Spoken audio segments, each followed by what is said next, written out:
Israel Hamas संघर्ष के बीच Israel के निर्माण उद्योग को कुशल कामगारों की भारी कमी का सामना करना पड़ रहा है। इजराइल में कई परियोजनाएं अधूरी हैं। इसके लिए फौरन मजदूरों की जरूरत है। ठेकेदारों ने सरकार से अपील की है कि परियोजनाओं का काम आगे बढ़ाने के लिए विदेश से हजारों मजदूरों को लाने की जरूरत है।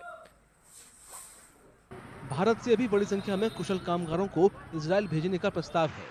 उत्तर प्रदेश सरकार ने इजराइल जाने के लिए तैयार मजदूरों की पहचान करने के लिए राज्य भर के लेबर कमिश्नर को निर्देश जारी किए हैं।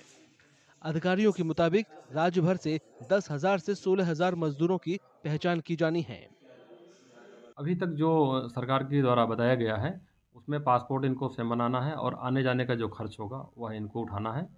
1,25,000 रुपए इनको प्रतिमाह वेतन दिए जाएँगे भारतीय रुपए में और 15,000 रुपए इसके अतिरिक्त 15,000 रुपए वो जमा होगा बोनस के रूप में प्रतिमाह। जब वापस आने लगेंगे, तो वो पैसा इनको डिस्बर्स कर दिया जाएगा। राष्ट्रीय कौशल विकास निगम यानी एनएसडीसी की भर्ती प्रक्रिया में 21 से 45 साल की मजदूर इजराइल जाने के लिए पात्र हैं। उन्हें बुनियादी अंग्रेजी की जानकारी जैसी कुछ और जरूरतें पूरी करनी होंगी। उसमें दरअसल विशेष योग्यता का रख दिया है कि कम से कम उनको अंग्रेजी पढ़ना, लिखना, थोड़ा-सा समझना आना चाहिए। तो बहुत सारे ऐसे वर्कर हैं जिनको अंग्रेजी नहीं आती है। ये देखना पड़ेगा। 35-40 लोगों ने तभी दे दिया, हमको सहमति दिया है। अब तक हमारे यहाँ अलीगढ़ मंडल से 54 लोगों ने अपनी सहमति भी दी है। ठीक, इसमें जो योग्यता मांगी गई है वो उसकी जो एज है वो 21 से 45 वर्ष के बीच होनी चाहिए। साथ ही साथ उसको बेसिक अंग्रेजी, ये नहीं कि उसको बहुत ज़्यादा अंग्रेजी का ज्ञान हो, उसको बेसिक अंग्रेजी का ज्ञान होना चाहिए और उसको जो मैप वगैरह है वो ड्राइंग वगैरह पढ़ना आना चाहिए। अब तक मथुरा और अलीगढ़ जिले के करीब 100 मजदूरों ने इजराइल जाने के लिए सहमति दी है। यूपी श्रम विभाग के अधिकारियों ने कहा कि वे 10 जनवरी तक ज्यादा से ज्यादा मजदूरों की पहचान करने की कोशिश कर रहे हैं। इजराइल जाने को तैयार अलीगढ़ के 2 कामगारों ने कहा कि ये रोजगार जोखिम भरा है, फिर भी स्वास्थ्य बीमा जैसे फायदे, वेतन और दूसरे भत्ते आकर्षक हैं। ऐसे कोई कुछ नहीं है, कुछ सैलरी की वजह से जाना चाहते हैं।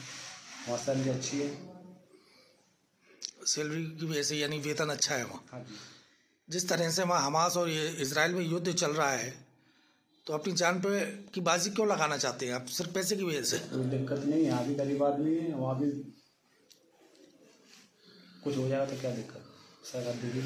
जी मैं जॉब के लिए जा रहा हूँ। ये मोदी जी ने और योगी जी ने हमारे यहाँ जो जॉब निकाली है, वैकेंसी निकाली है श्रम विभाग से, इसके लिए मैं योगी जी और मोदी जी का बहुत बहुत धन्यवाद करता हूँ, क्योंकि हम लोगों के लिए भी कुछ सोचा है और हम लोगों के लिए भी कोई जॉब निकाली है। हमें भी विदेश जाने का मौका मिल रहा है। इजराइल में फिलहाल करीब 18,000 भारतीय काम कर रहे हैं। इनमें ज्यादातर केयर गिवर हैं। संघर्ष के बावजूद ज्यादातर भारतीयों ने इजराइल में ही रुकने का फैसला किया है। वे कथित तौर पर सुरक्षित महसूस करते हैं और उनके वेतन भी आकर्षक हैं।